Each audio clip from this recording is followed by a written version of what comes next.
Yes! Oh, it is. It is a Tuesday episode, a terrible take Tuesday episode of Donno Daily here on the 5 Reasons Sports Network. Hello and welcome into everyone who's watching us live. You're cool. If you're watching us on replay later on, you're cool as well. Make sure, whether you're watching us in live time or later on when you're on YouTube, you smash that like button and subscribe to 5 Reasons Sports on YouTube. You know, the 5R Live family got a little bit bigger today. The big boss man, Ethan Skolnick, made his debut on the starting 9 this morning at 9 a.m. I got a chance to watch it. It was fantastic. In fact, I liked Ethan's show so much this morning, I'm going to continue on one of his topics today because I thought he got into some really good conversations, and CK dropped by the show to talk Dolphins with him. So Ethan was awesome this morning. Make sure you guys check out the starting 9 here on the 5 Reasons Sports YouTube page every morning at 9 a.m. If it's not Ethan hosting, it's my guy, Samurai Radio Kai Chen Chisholm hosting, who does a fantastic job. So that's a really awesome show.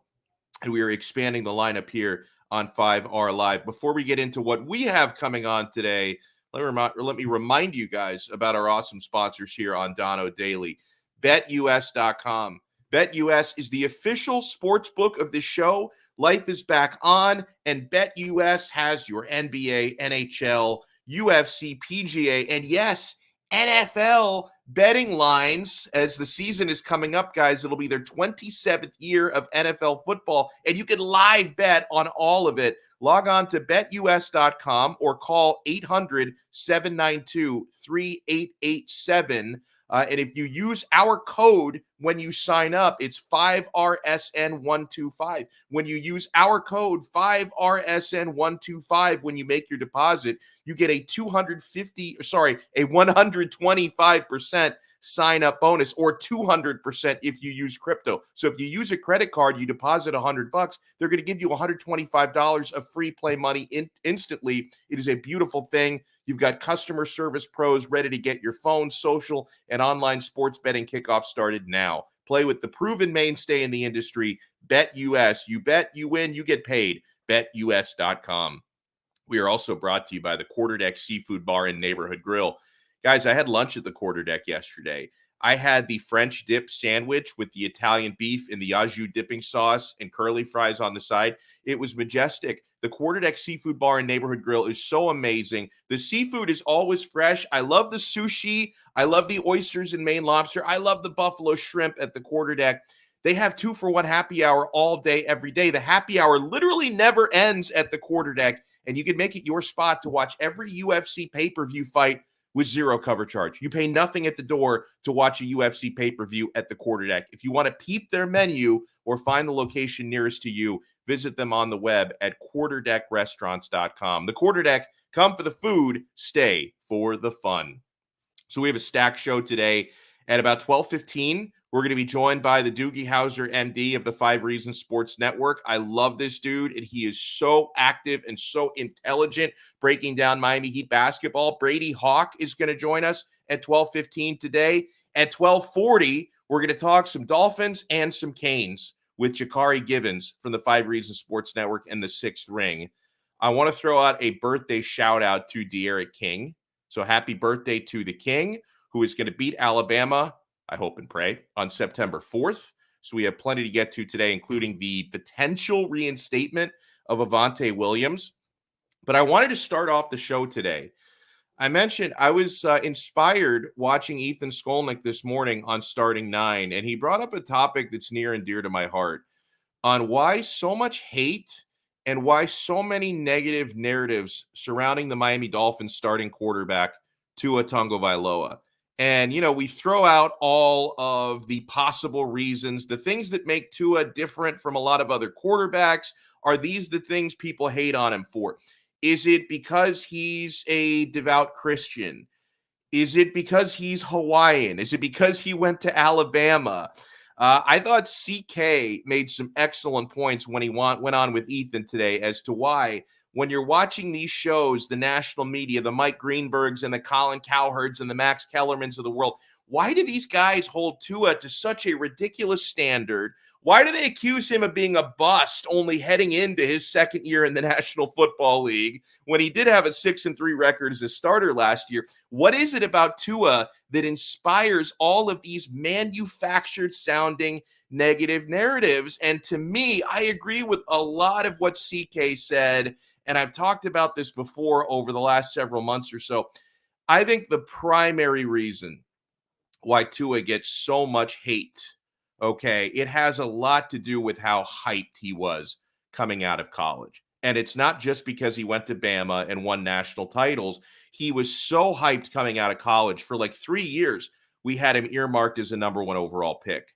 When it became clear the Dolphins were rebuilding, tanking, whatever you want to call it, Tua was instantly the target. Tank for Tua. That's the guy everyone was talking about being a potential number 1 overall pick. He was so hyped coming out of college. And then as soon as he has moments and games last year when he's, indecisive, when he's getting benched for Ryan Fitzpatrick, when he's making poor decisions, the Sharks, who were annoyed by all the hype he was getting, and even some of the people who hyped him felt spurned by it, the Sharks smelled blood in the water last season when he struggled at times, and they want to see him fail. By the way, good afternoon, Andrew. Thank you so much for the Super Chat donation. You guys are awesome. If you want to partake with the tip jar on Super Chat, we really appreciate you. Andrew is one of our awesome viewers and awesome supporters.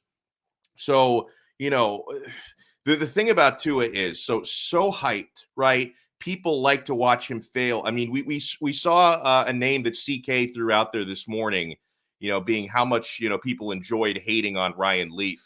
Now, I'm not expecting Tua to be another Ryan Leaf, but I think people jump on those narratives. As much as certain people like a great comeback story and a great Cinderella story, I think people also have a sadistic sense of enjoyment in watching really hyped, really great college players fail. And I think you're seeing some of that in Tua.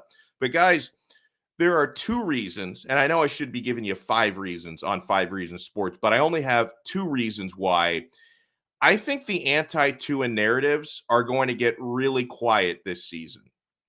One of those is obvious, right? 2 reasons why I think the anti-Tua agenda is going to die a pretty quick death here.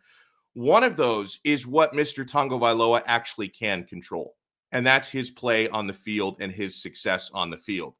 For those who have been paying attention and watching training camp, no, he looks a lot more comfortable and a lot better. And he's got a lot more talent around him. The Dolphins have done a really nice job. And by the way, Tua is making chicken salad out of chicken bleep, even when a lot of that talent around him has been injured and not even playing in training camp and in the preseason. He's still doing better. So you can only imagine once Devontae Parker is healthy and Albert Wilson healthy, along with Jalen Waddle, how much better this is all going to be. And if the offensive line continues to get better, I think Tua is going to be fine. So part of Tua silencing the narrative this season, as I fully expect him to, part of that is on Tua. Tua is going to get better. He's already looking better. He's looking like more of a leader. He's looking a lot more comfortable in the preseason. So as Tua has more success, the negative narratives are going to die down. But the second reason, which is maybe a little bit more out of left field, but I strongly believe in this, the second reason why the anti-Tua agenda is going to die down this year is, think about this, guys. Whether you follow negativity on social media or negativity amongst all the debate shows on ESPN, we live in a very ADD society. And we live in a society when people complain about things, they can only focus on one thing at once. It's not very good at multitasking. So the outrage mafia goes from one story to the next, okay? We like to go find the flavor of the month when it comes to the outrage mafia, the outrage vampires who feed on anger, okay? So right now, the Tua narrative is in vogue. All the national guys talk about it. Colin Cowherd, basically for the last 9 months, has made a living bashing Tua. I already see the next narrative that people are going to leech themselves onto. And as more and more of these vultures and vampires start leeching on to the next thing to be negative about, I think they're going to forget about Tua. Now, we're already seeing it quieting down because of the first reason, because Tua had a really good performance in preseason this past weekend against the Atlanta Falcons. So it's crickets. It's a bunch of crickets not making a single sound about Tua. But then the other thing is, guys, I'm already seeing the next narrative developing. If you've been paying attention to the Jacksonville Jaguars, Urban Meyer looks clueless. Trevor Lawrence right now struggling, and I don't think it's his fault. I think Trevor Lawrence has the tools and the talent to be an incredible NFL quarterback, right? The guy was drafted number 1 overall as a generational talent. I believe he is that, but I also believe he's going to struggle out of the gates because he's not getting protection from his offensive line, and his wide receivers are not getting separation. Like, let's remember, these are the Jacksonville Jaguars that a year ago went 1-15. This ain't Clemson anymore. You're not surrounded by 5-star talent. You're not bullying the ACC anymore. You're in the National Football League, and you've got an unproven college coach who, by the way, the first sense of adversity that Urban Meyer smells, he is going to have. Suddenly the headaches will be back. Suddenly the heart palpitations will return. And he'll realize, oh, wait, I need to spend more time with my family. Urban is going to bail out like he always does, at Florida and Ohio State. He'll do it in Jacksonville. The first sign of adversity, Herb is going to leave him high and dry. I never liked the Urban Meyer hire to begin with. I think he's a college coach and not the type whose system, ideas, and leadership style is going to translate to the National Football League. So I think Trevor Lawrence is in a bad situation. And Urban already made headlines, for some of the wrong reasons in the Tebow thing, giving Tebow the opportunity. That became a circus. Guys, I'm telling you, the media right now, the same media, the sharks that were circling the blood in the water because they wanted to bash Tua Tagovailoa, they can only focus on one of these things at once. So all of a sudden, they're looking out, and there's a boat off in the distance, a couple of miles away from the Tua boat. That's the Urban Meyer boat. And they realize, oh my God, the Jacksonville Jaguars are going to be an absolute dumpster fire. And when you want to talk about hype, the Urban Meyer hype, the Trevor Lawrence hype, the Tim Tebow publicity stunt, all of that to me is ripe to become the next narrative. So suddenly they're going to be paying less attention to whatever interceptions Tua throws this year, and they're all going to be focusing on Trevor Lawrence because I already see these narratives develop. They're going to focus on Urban. They're going to focus on Trevor Lawrence. So to me, that's the second reason why these anti-Tua narratives, these manufactured anti-Tua narratives are already dying. Tua looks better. That's number one. And Trevor Lawrence and Urban Meyer, I think, are going to steal a lot of those negative headlines away. And Jacksonville is going to become the circus that everyone is watching this season. And I'll say it again. I cannot emphasize this enough. I don't blame Trevor Lawrence for struggling through preseason, right? A quarterback is only, even if you're great, you can only be as good as your offensive line and the talent around you, and that team blows, okay? So it's going to take Lawrence some time. I don't know if Urban Meyer is going to have the patience to go through that. So that's why I honestly see this narrative it's going to shift away from Tua, and it's going to go more to the Jacksonville Jaguars moving forward. And we're going to have our Tuesday feature coming up later between the Brady Hawk interview and our interview that's coming up a little bit later on with Jakari Givens. We are going to have another edition of Terrible Take Tuesday. And we are going to feature a couple of football-related takes and a couple of food-related takes that I thought were terrible. But let's bring in our first guest of the afternoon. And there is absolutely nothing terrible about this man. He is always busting his ass, providing amazing content on 5reasonsports.com, and we appreciate when he joins us on the show. Brady Hawk is with us here on Donno Daily. Good afternoon, Brady. How you doing, man? Good. How are you? I'm doing really well. And I've really been entertained by the pieces you've been writing at 5 Reasons because I need to get my heat fixed, right? Because we're in that awkward time between summer league and training camp. So I'm looking for whatever material I can. You're always providing that. Now, I wanted to ask you about a story that you wrote recently, Brady, if you can expand on it for our audience, because the Heat have made a ton of acquisitions this summer. The most notable of those being Kyle Lowry, which I think is going to make everyone better, right? Offensively and defensively. In all phases, Lowry is going to make this team better. But the acquisitions that the Heat are making, How is this going to affect Jimmy Butler? How will this change the way Jimmy Butler is used in Eric Spoelstra's system? Yeah, I think when everybody thought of Kyle Lowry joining Miami, the initial thing is that it helps Bam Adebayo. Everybody knows the reasons. A point guard and a center is the two important, duo offensively, where you have a pick and roll, you have a guy that can get you in your spots, that can set up a lob pass for Bam, being an athletic finisher. But Jimmy, it just changes a lot of the things he does and just helps him in a lot of different areas where a lot of these guys are having their roles simplified, but it's more about Jimmy just being able to be put in different spots and be able to be more of an all-around player than being simplified like other guys. The most notable part I mentioned is defensively, where he was guarding team's best point guards for a couple stretches throughout the season. And in the past, they got Trevor Ariza. It kind of fixed that a little bit, but still, that's not an ideal situation. Getting Kyle Lowry means that he's going to be off the ball more, where he's not going to be in as many actions defensively, which if he's on the weak side, I don't think there's a better attribute of his than that on the defensive end, where he could just make the decision to either double, to stay, to cut off. He's just a very smart defender in that area where that's where you want him to be. And he's going to be there a lot this upcoming season. I think that's the biggest reason why it helps, the Kyle Lowry, Jimmy Butler duo, but also offensively, it's going to be interesting to see where they can put him. He's not a spot up guy that you can kind of just say, stay off the ball, stay in the corner and kind of wait your turn. He's going to be the main guy that's going to be featured in a lot of these things. Kyle Lowry being able to play off the ball means they're going to do a little bit of that where Jimmy Butler's setting up for him. And it's just going to be, a lot of inverted pick and rolls where you have Kyle Lowry screening for Jimmy, because Kyle Lowry is one of the best screening point guards in the league. And getting that for Jimmy Butler is going to be great for him getting to the rim. There's really been a defense first mentality in the acquisitions made. And I think the Heat's defense is going to be dynamic. Do you worry at all about the scoring? Like when you were to compare the Heat to a team like Brooklyn, who's just going to be outscoring teams left and right, do you think the Heat have enough offensively? When talking about roster construction, you're just not going to build a team that can outscore the Brooklyn Nets. Like if you're trying to get a team that can balance them in a series, you're not going to fix it like that. Where defensively, that's a good counter. I feel like if you're going to build a team to try to take them down, that's a pretty good counter. When talking about, the scoring aspect, I think it's going to be more of the bench scoring. I think they're going to find ways to get Bam Adebayo an increase in scoring. Kyle Lowry's going to do his thing. Jimmy's going to score, no matter what. It's going to come down to, does Tyler Hero take that step into a just all-around bucket where you're able to put him in different spots?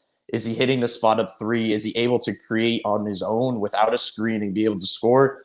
That's going to be the question, because on the bench, it's going to be possibly Gabe Vincent running your backup one. You're going to have Morris. You're going to have Dedmon. It's not a ton of absolute creators where you're comfortable giving them the ball to go and score. Obviously, in an Eric Spoelstra team, they're going to stagger stuff. You're going to see Kyle Lowry on the floor with the bench. You're going to see Jimmy Butler on the floor with the bench. But it is the one area of this team, if there was a weakness, I would say it's shot creation off the bench. And like we always say, it's just going to come down to the development of Tyler Hero. If he can step up there, then all the worries kind of go out the window. I want to pick up on this comment here, this question from Ninja Viking. And guys, make sure if you're watching live right now, smash the like button, hit the thumbs up button. It finesses that algorithm. It lets more people know what we're doing here. But Ninja Viking says Bam hopefully develops more with scoring. Bam, to me, Brady, he's not peaked yet. I think he's going to continue rounding out his game and getting better over the next couple of years at least. So what do you see as being Bam's next piece of development? What do you think he's going to add to his game this coming year?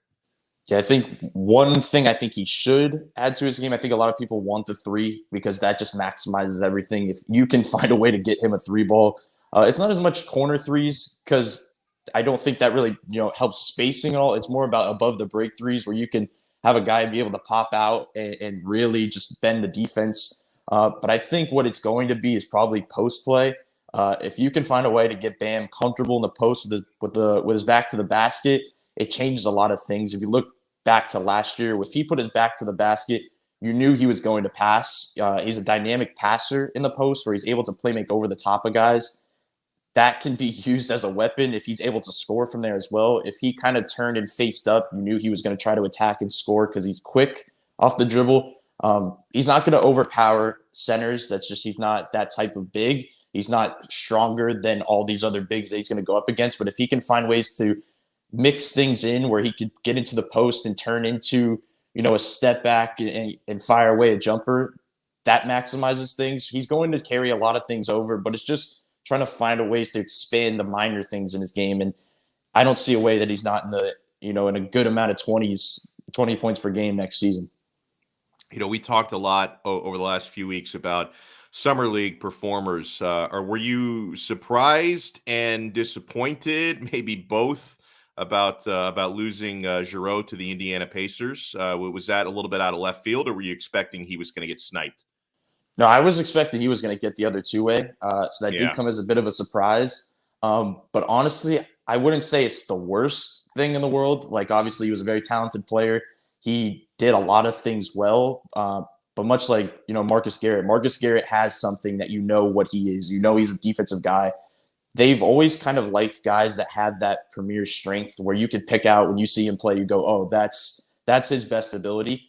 Giroux didn't really have that. He just did a couple things well where now it feels like they're going to trend towards the Max Strus, Gabe Vincent two-way kind of mentality where you have, your defensive-minded guard. Obviously, they didn't know that at the time, but Gabe Vincent basically is a defensive-minded guard.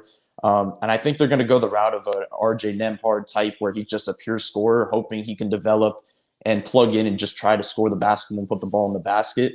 That's the way I kind of see that going. I think they're probably more comfortable with doing that because obviously Garrett and Giroux are two similar players, same size, same type of, play style to some degree, where I don't know if they would have felt very, very comfortable with them playing, because if injuries happen, these two guys are going to play. So maybe if they can mix it up and be more comfortable, if they can get a wing or possibly a guy that can stretch the floor as a big, even though they have Yurtseven, I don't think they'd go that route. But a scoring wing is probably the route they'll go, and I think Nembhard's probably the guy. I like this comment from this username. I can't tell if this is like a default name or if this is just a really creative thing they came up with. AirPod user 223. Welcome. Miami is a finals to conference finals team. Now, Brady, on paper, I don't think I agree because, to me, Brooklyn and Milwaukee look better than Miami. So mathematically, I don't see how they get to the Eastern Conference Finals. But I guess it would probably depend to me on the health and consistency of Brooklyn and their stars, because, yeah, they do have guys who miss a lot of time either due to injury or, personal reasons like Kyrie. You never know what sort of a mindset he's going to be in. So do you think if Miami was going to get to the Eastern Conference Finals, would it be likely supplanting Brooklyn or Milwaukee? Like, who do you think they would have to displace to get there? Yeah, to your point, I think if I was betting right now, I would say it would be to replace Brooklyn, because in that type of environment, I just don't trust their top guys to actually play. In Milwaukee, we've seen them, most of their guys are playing games. They play a lot of regular season games. They lost PJ Tucker, they lost Bryn Forbes, they lost a couple guys. So in some ways they got a little worse, but I still think that I trust Milwaukee, to kind of bounce back. Giannis is still going to improve. They're going to, help things in that area. But when you're talking about the factor of injuries, I think the biggest reason to that point is just the health of Victor Oladipo more than the health of the Brooklyn Nets. That changes the kind of end role of where they'll land. Is if you have a Victor Oladipo, we've said at 75, 80%, I'm comfortable that they can get even farther, because that's all you kind of need. I don't think you need 100% Victor Oladipo. You're not going to get 100% Victor Oladipo. But if you can get a guy that you can plug next to Hero, that can create his own shot, that can defend at a high level next to Tyler Hero off the bench, put lineups at the end of games with all 5 strong defenders, that's how you counter the Brooklyn Nets, as we said before. So if they can get an 80% Victor Oladipo, then, then we're in the conference finals discussion with the Milwaukee Bucks and the Brooklyn Nets. Do you think the general public, and I'll include myself in this because I gave this guy an unnecessary hard time last year, do you think we were too hard on Tyler Hero? Like, how did you evaluate his season last year? Did you think he was as bad as people like me claimed he was? I did not think so. I think it was just more of the same things you saw. I've been saying over and over, it was just expectations more than anything that hurt him. People were expecting a leap, as everybody should. He was just put on a very good performance in the bubble. We saw what he was capable of doing with the ball in his hands and scoring. that we just saw a reiteration of that this past season. Obviously, the only thing that went down, I mentioned, is spot up threes. Everything else went up. It wasn't that they went up majorly, but it went up very little. That's I don't think that's a terrible season. I just think that his leap year hasn't come. If he can do that this year, then everything changes. If things stay the same into his third season this year, then I think it's the conversation to be had. But, after not having a real offseason, I don't want to keep using that scenario, but it's a real thing. A young guy that does not have a true offseason and has to come in here. Now he finally has an offseason to kind of work on his game, improve on the little things. This is the time to make the jump, but I don't think it was easy to say that it was, a down year when he had injuries, he had, a shortened season. It felt like it wasn't really fair.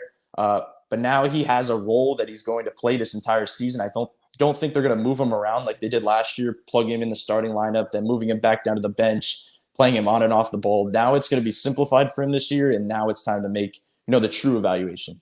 By the way, I love these comments coming in. Prodby, Pack TV writes, I think Depot could be who we think Tyler should be if he's healthy. That's a big if, but the gamble was obviously worth taking at minimum.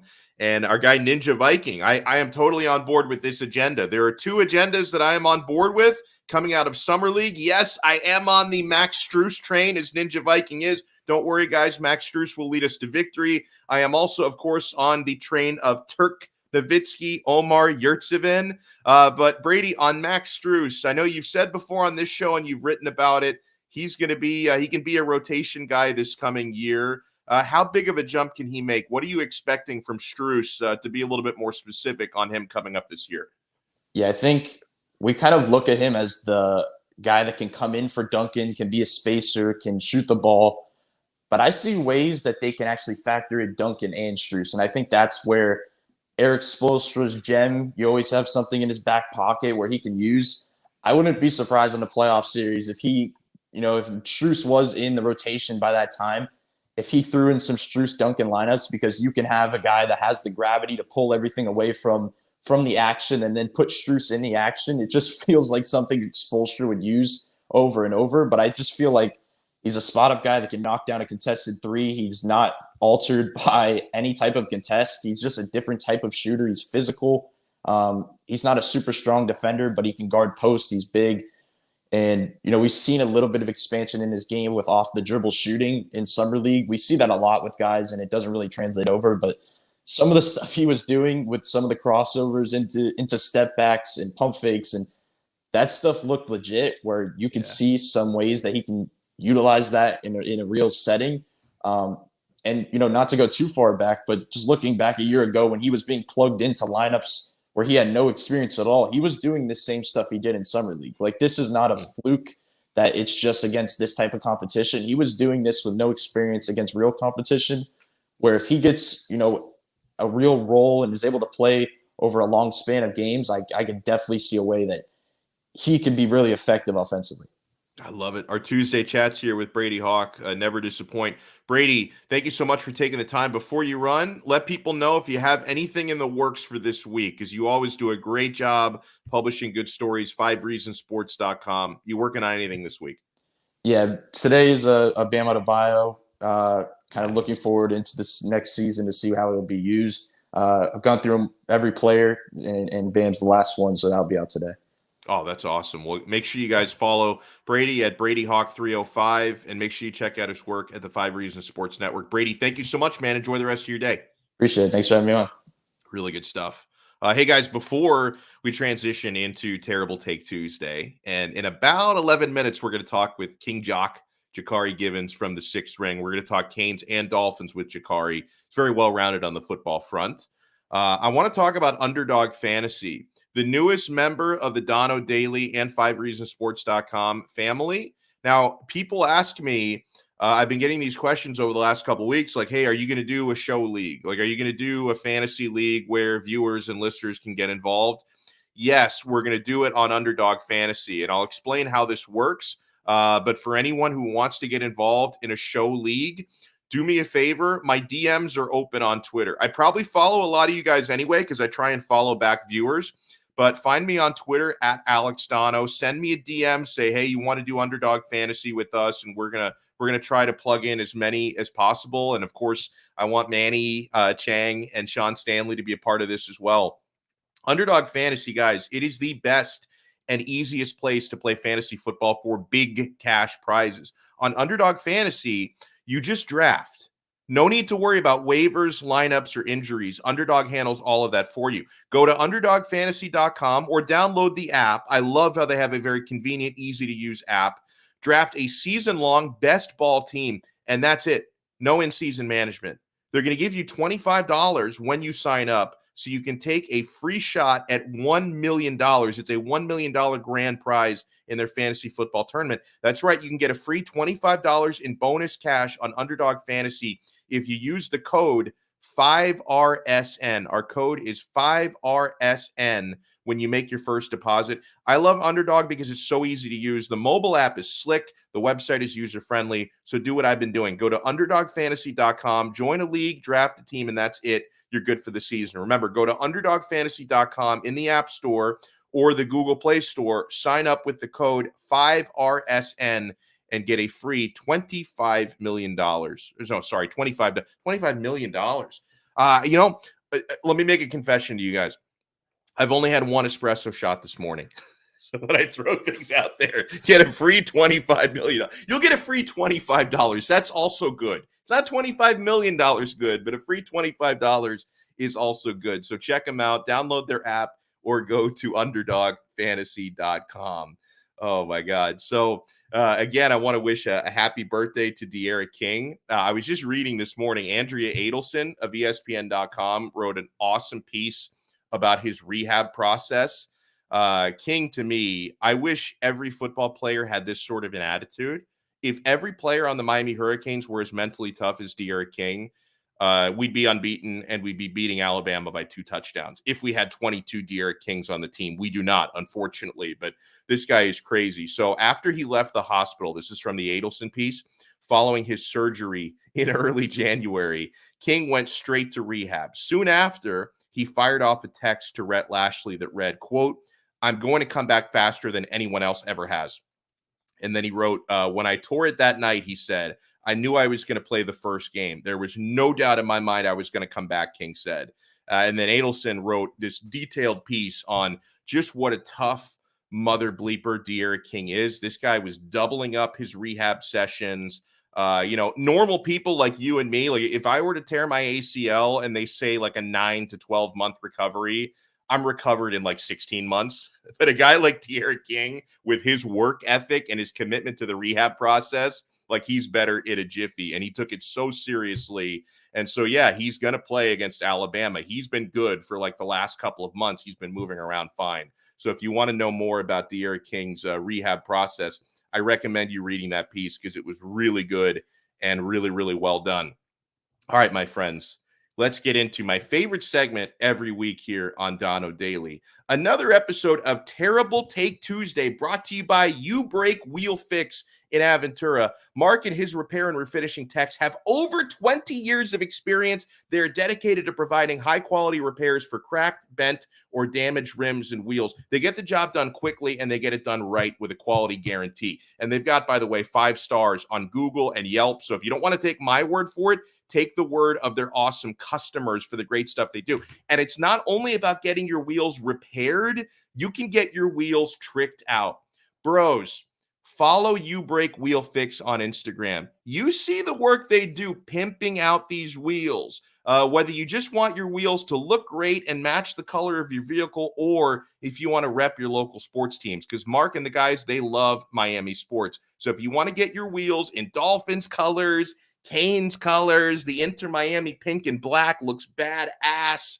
Miami Heat colors, they can do that for you at You Break Wheel Fix. Visit them on the web at youbreakwheelfix.com.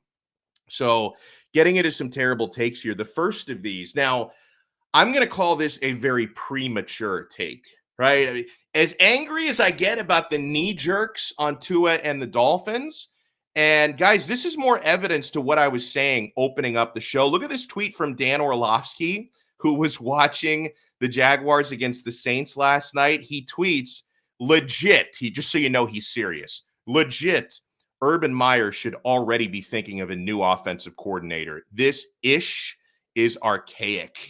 He froze. Second preseason game, and your offensive line sucks. And you're already talking about firing Darrell Bevell, who's had a lot of success in this league, by the way.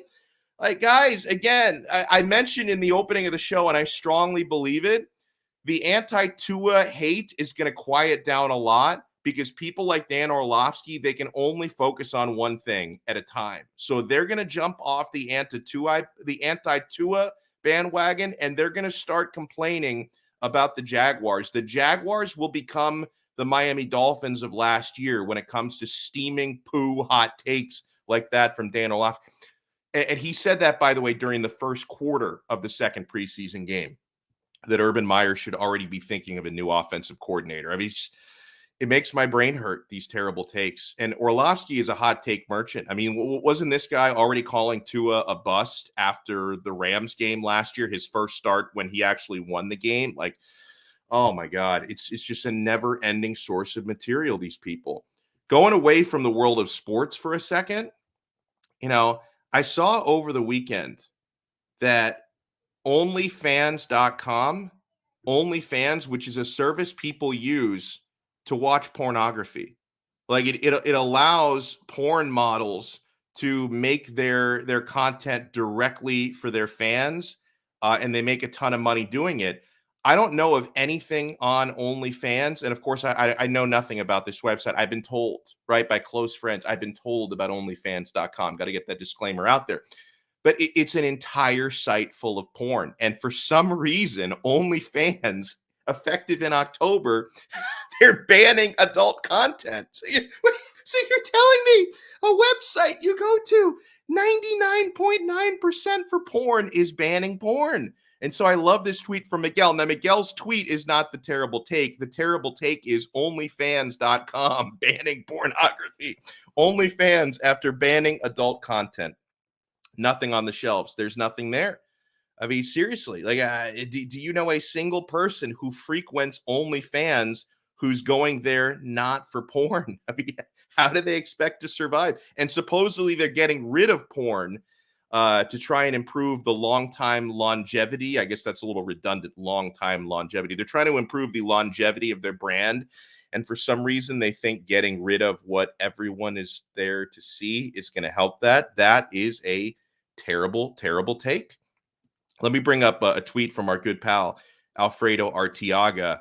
And again, guys, this backs up what I've been saying. Tua has a good weekend, a good preseason game on Saturday. Now the angry mob is focused on the Jacksonville Jaguars. Alfredo is saying they're really going to ignore Tua's performance from Saturday, aren't they? Yeah, I mean, the terrible takes from the media. Colin Cowherd spent a week trolling Tua for one interception the guy threw against the Bears. And then Tua comes back and has a really good performance against the Falcons. Complete and utter silence. Complete and utter silence. All right, let's move on to a couple of food takes here on Terrible Take Tuesday.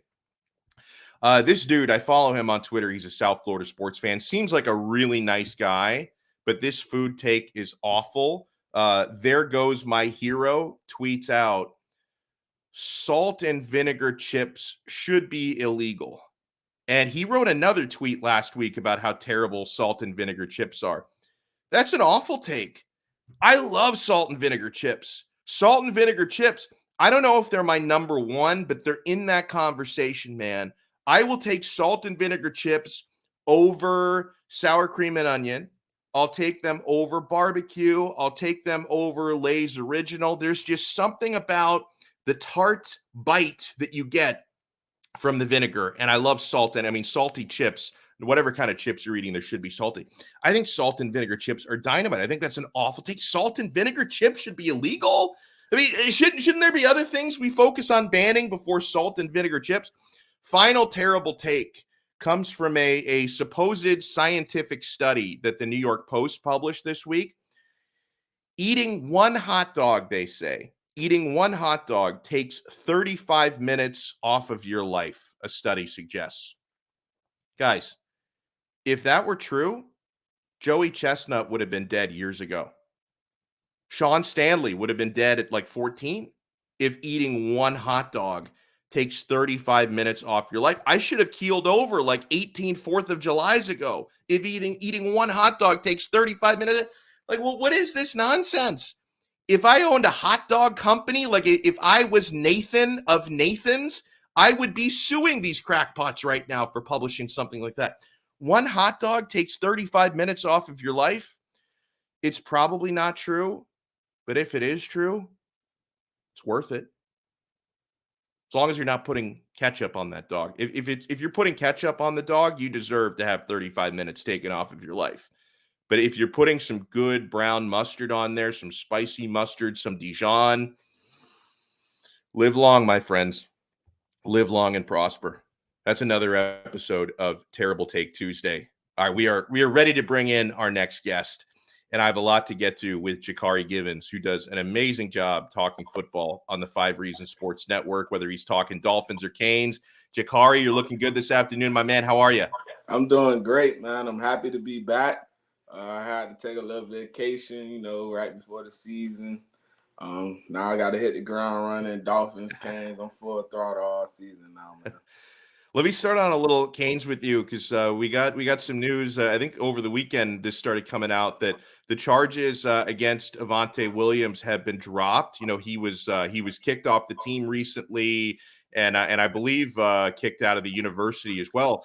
But now, like, I'm wondering what happens here with the charges being dropped. And I see people like tweeting, "Oh, how come we don't have any news yet?" I'm sure this stuff takes time, Jakari, because he's got to get a lawyer involved. There's a lot of different hoops to jump through here, but I don't know if you have any insight or just a hunch. Do you think Avante Williams, who was kicked off the team for criminal charges, now that the charges have been dropped, do you expect him to play this year? I don't know if he's gonna play, but I fully expect him to be reinstated on the Hurricanes football team. It was already rumblings that they are him and the lawyer were trying to work actively to get him reinstated back on the team once the truth came out. It was an unfortunate situation. Nevertheless, the kid shouldn't put himself in that situation to get those accusations because those are hard to shake. Because you're gonna have people out there who say, "Oh no, that's not true. He might have did something to the girl to make her drop the charges or whatever it may be." So you never put yourself in that situation. But now that they're past that, I do fully expect him to be back on the Miami Hurricanes football team. Now, whether he plays this season, that's a different story because he missed all the training camp. And you've been rolling with starters since August 6th, who are going to be the guys going into the season. I think it'll be a bad look on Manny Diaz if the guy comes back and is starting. You know what I mean? Like, that's going to be bad. It's going to put a bad rap on the team because here I am busting my balls, in training camp trying to win a starting job and then you bring a guy who had a charge, the guy dropped, now all of a sudden he's back in the mix. So I do fully expect him to be reinstated.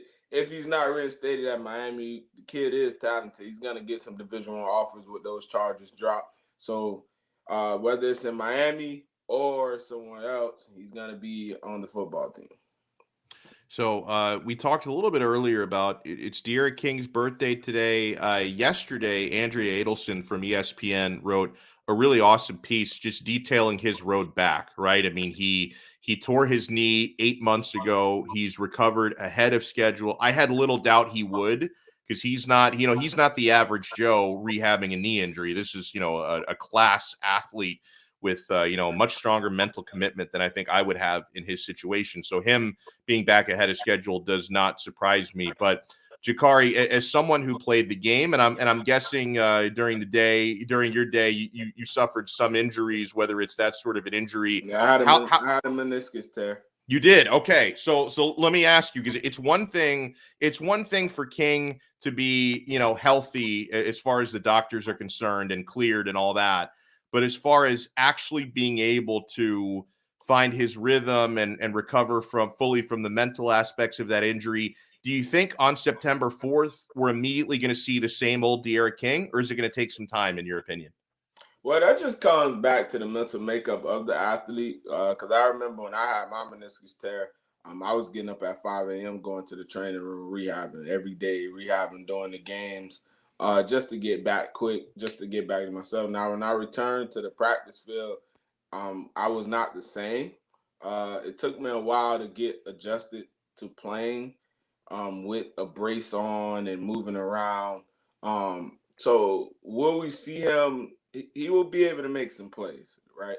But I don't think you see that De'Aaron King that you've seen, before the injury, just because it's a mental block. You still have to play the game. Practice is one thing, and quarterbacks are not live in practice anyway, so they're not getting full contact. It's different.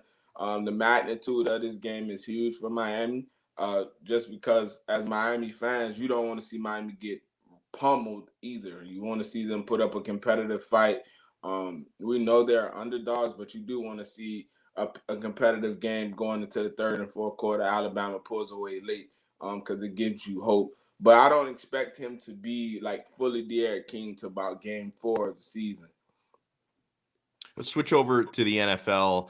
I honestly think that one of the factors that's going to pull negativity away from Tua is I think a lot of these media personalities can only focus on one thing at a time. And so I think a lot of the negativity is going to go fair or unfair to the Jacksonville Jaguars just because Urban Meyer creates such a circus. And Trevor Lawrence doesn't look good in preseason, but I don't really entirely blame him for that, Jakari. It's coaching. And expand on that. Like, what do you expect from Urban Meyer? Because I just don't think Urban Meyer is an NFL fit. So how do you expect this to end for him? I think the team is going to quit on him by week 5. Like I said, wow. I was watching the game last night. I watched the team and how it was going. It's no way. You got a first-round pick at running back who's not even touching the football. You have Carlos Hyde out there. Now we know why Hyde is out there. That's his boy. He played part of his first recruiting class at Ohio State. Obviously it's the NFL. I wouldn't say it's like favoritism, but in a way it is because there's no way I draft a running back in the first round with that much talent and I don't give him the ball. I don't see it with him. Like I said, they're terrible. They're gonna be really bad. And Urban Meyer he's not made for the NFL. There's nothing wrong with that. The guy's a great college coach. I fully think if he would have took the UFC job, he would have been running through the Pac-12 at will. It's just that NFL is hard, man, and it's not easy because we're not dealing with children anymore. So in college, the coaches have total control. Like they run the asylum however they see fit. In the NFL, it's not like that.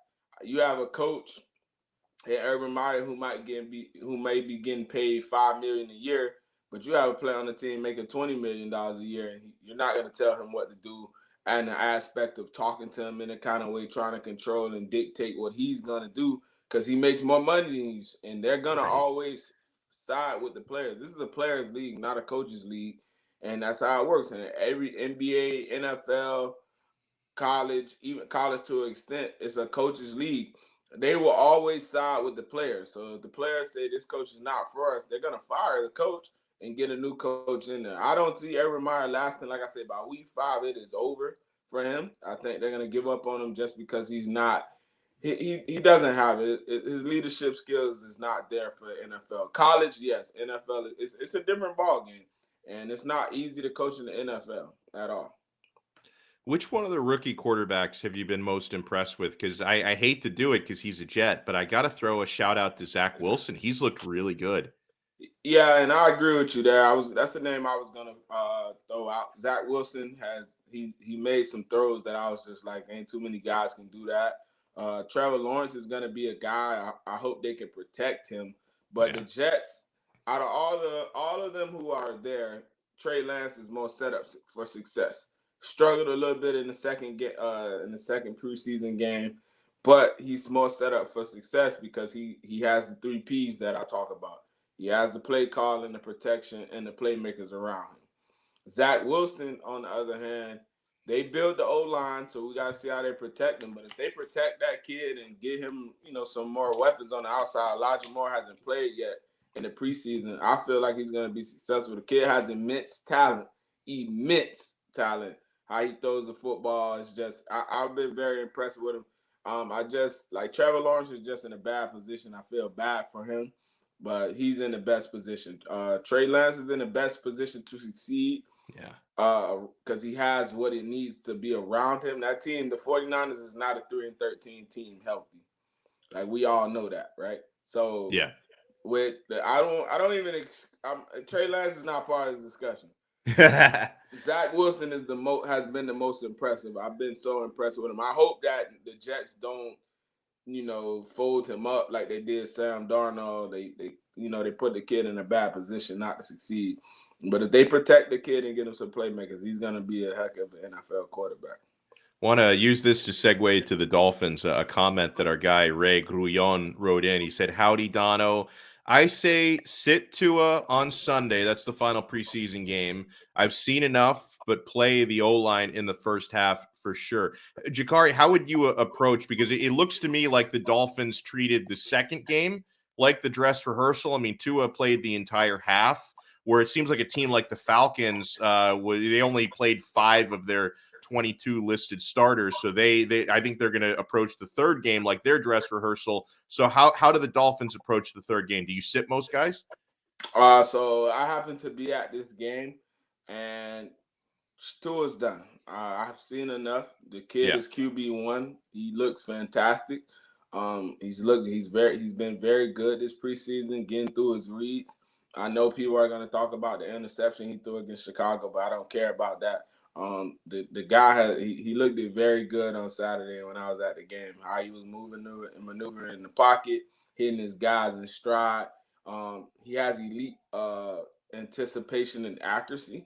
So a lot of times he throws guys open, and he's doing that without a running game, right? Miami doesn't have a true running game. So I greatly appreciate that the Dolphins shut him down. He doesn't need to play anymore September 12th against the Patriots, which I'm going to alarm Dolphin fans now.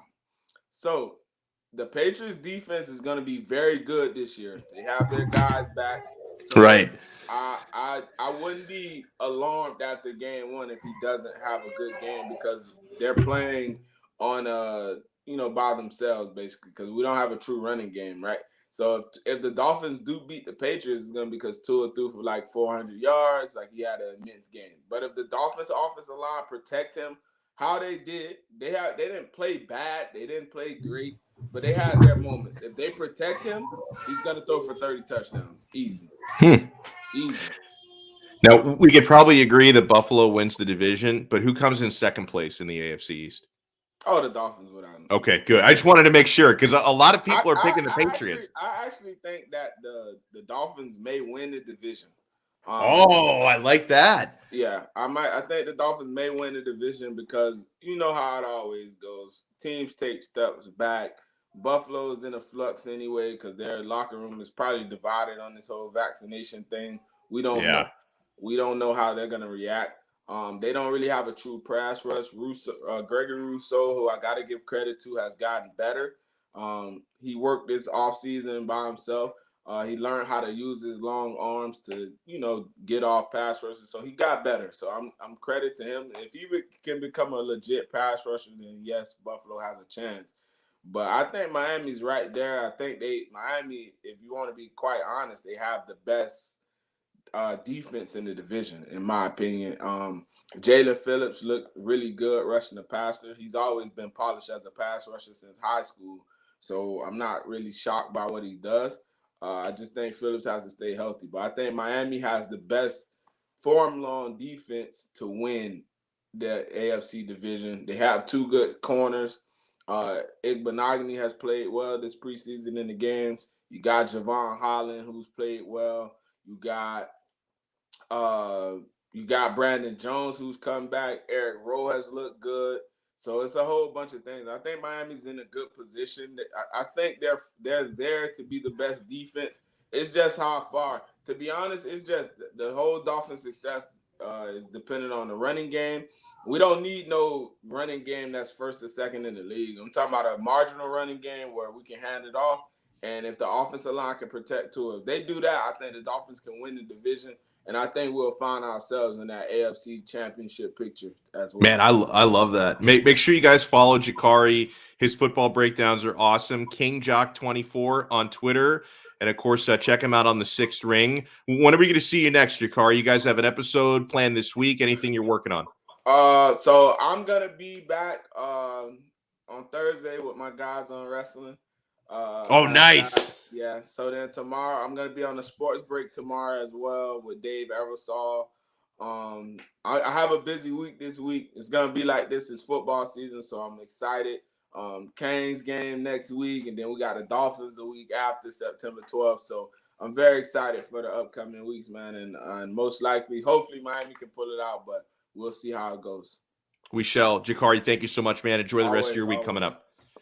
I love that. And yeah, I'm glad he mentioned it because I didn't mention it before. He's part of our pro wrestling coverage as well here on 5 Reasons Sports. He and Sean Stanley, they hit it out of the freaking park, man. They're so good.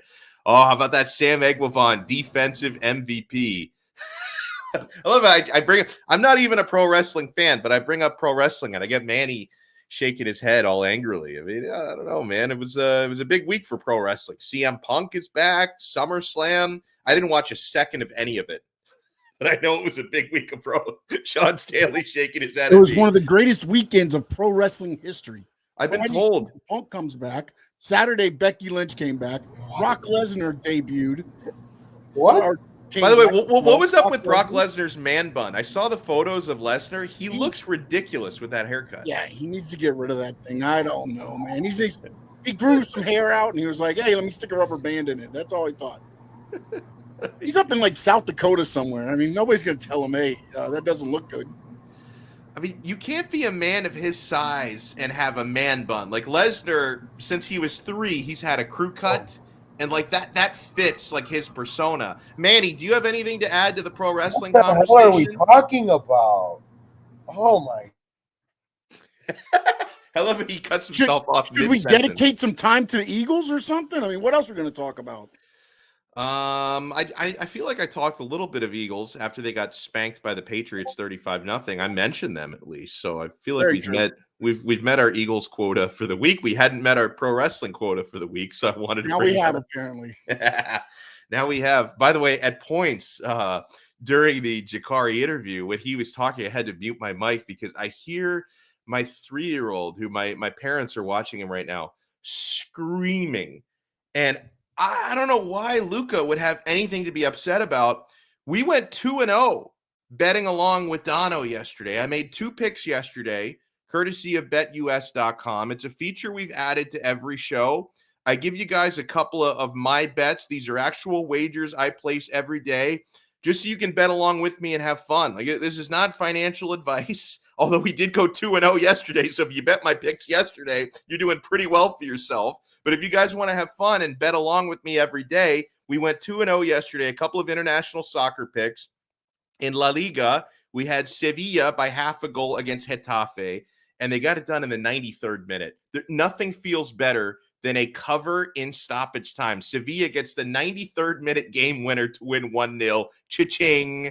Then we had AC Milan. And Manny, by the way, I asked Manny to verify. I said, Manny, do you think Sevilla beats Getafe? He said yes. So we locked it in. So that one was courtesy of Manny Chang. And then in the Italian Serie A, we had AC Milan, who I hate them because I cheer for Inter Milan. But we bet on them. They got the 1-0 lead over Sampdoria, the 1-0 win. So they covered. They were favored by a half a goal. So today's bets, guys, the first of these games will be at 3 p.m.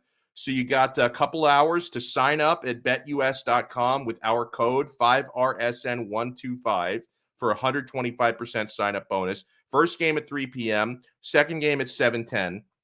We have Champions League qualifying round soccer at 3 p.m. I'm going PSV Eindhoven at home against Benfica. Benfica did take the first leg in their home stadium 2-1, so I think PSV Eindhoven is going to get a 1-goal win this time. Even money on the money line. So even odds on the money line. If you put, let's say, $20 on PSV, you'd win $20 if they win the game. I'm going PSV over Benfica at home, and then 7-10, a little Major League Baseball. I want to ruin a narrative. Manny Chang and Sean Stanley try to paint me as the guy that hates the local teams. I won a bet on Inter Miami last week. So how about Miami Marlins today? Miami Marlins over the Washington Nationals, money line minus 113 is where I got it. Minus 113 on the money line with Jesus Luzardo on the mound today against the Nats. So I've got the Marlins minus 113 at 7:10 p.m. Champions League qualifying. I'm no longer the anti-fan. I'm betting on the South Florida teams now. So 7:10, Miami Marlins minus 113 against Washington. 3 p.m. today, we have PSV Eindhoven over Benfica, even odds on the money line in Champions League qualifying. So let's bet these games and have fun together, my friends. So yeah, I had a great time. Huge shout out to everyone who joined us today. Jakari Givens is always awesome. Brady Hawk is incredible. To everyone in the chat, I see my guys Ninja Viking, Ray, Prodby Pack TV is in, AirPod User 223, which is either a default screen name or a very clever made up screen name. Andrew Green, thank everyone so much for taking the time to chat with us. And Andrew, thank you so much for the donation. If you guys want to hop into that super chat, it's open every single day. Huge shout out to number 1 pro wrestling fan Manny Chang and number 2 pro wrestling fan Sean Stanley. These guys are doing awesome work behind the scenes. We will talk to you guys again tomorrow, 12 noon, right here on 5 Reasons YouTube, 5R Live for another episode of Donno Daily. Ciao.